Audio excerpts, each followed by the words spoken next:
So let's start with our first one, choices. Children need to feel like they have choices and things that aren't always decided from them. You don't take things from them and, oh, just give it to me. I can do it. I'll just do it for you.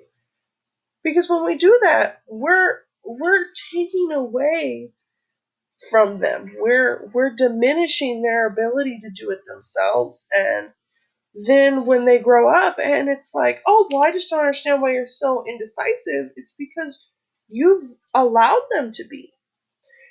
So when we're creating choices for our children, we want it to be something that, granted, all the choices are something that we agree with. They're something that we want them to do, but they need to be left up to the child. One of my greatest examples is, when children are younger in kindergarten and even sometimes in first grade, you have a building play area, like blocks or Legos or something that is going to work on those fine motor skills, that's going to be very kinesthetic, you're going to be touching it, and it can be frustrating because maybe what they've built in their mind is not what's coming to life in front of them, and they just like, So, it's simple to walk over there and go, oh, well, what are you trying to do? I'm trying to build a castle. Oh, well, give it to me. I'll build the castle. It's easy. But is it right? What is right is not always what's easy. So instead, walking over there and saying, I see that you're having trouble with those Legos. Would you like some help? Maybe to take a break? Are you looking for a specific Lego? And now you've given this child options. They can take your help. They can take a lot of your help. They can take a little of your help. You've offered to find a certain Lego if that's what they're looking for. You've offered to help them do it. Or they can walk away for a moment. And you need to be okay with whatever choice that they make. That's one of the most important things, is that you have to be okay with whatever choice that they make.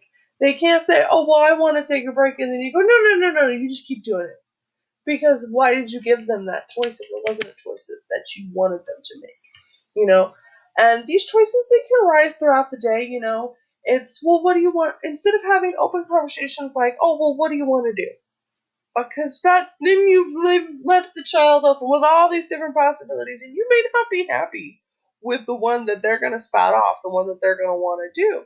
So instead, it's, okay, well, we could go play with Legos, we can go over to the drama area and do dress up, maybe we can work on math. What would you like to do? And they go, I think I would like to build with the Legos. Okay, so then let's go over to the Lego area.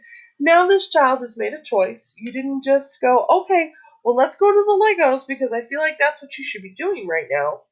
You've given them the option, and they were able to make that choice. And it also shows them follow through. I've made a choice.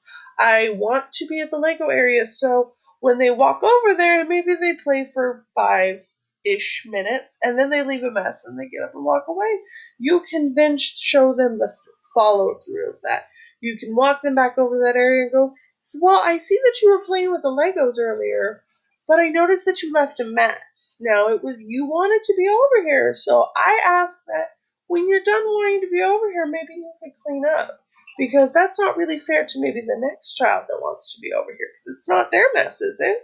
And it shows them that follow through of, I've made a choice, I need to see it through to the end. This is a choice that I've made, even if it is something as simple as Legos. And as they grow up and they grow older with teenagers and things, and there's a lot of different statistical data that states that because of teenagers' hormones, that they're going to have a lot of back and forth and confliction within themselves. Choices are key then too. When your teenager comes to you and they want to go to a party, choices. All right, well, you want to go to this party? Then you either need to be in by curfew, or I need to talk to the parent of whoever's house you're going to be staying at. Now you've given them a choice. You don't necessarily have to come home, but I need to know that you're safe. And either way, that child is going to be safe because you've either spoken to a parent, preferably a parent you've met before so you can know what their voice sounds like, but you've either spoken to a parent so you know that they're somewhere sleeping safely, or they're in your house and you can see them and they're in your house at a reasonable time. These are choices, and these choices are going to be important to them. We want them to know that they are able to do things, and we don't want to do them for them, and we don't want to create a sense of helplessness. Children aren't helpless creatures. They're smart and they're capable. They just have to have a little bit of nudge in the right direction.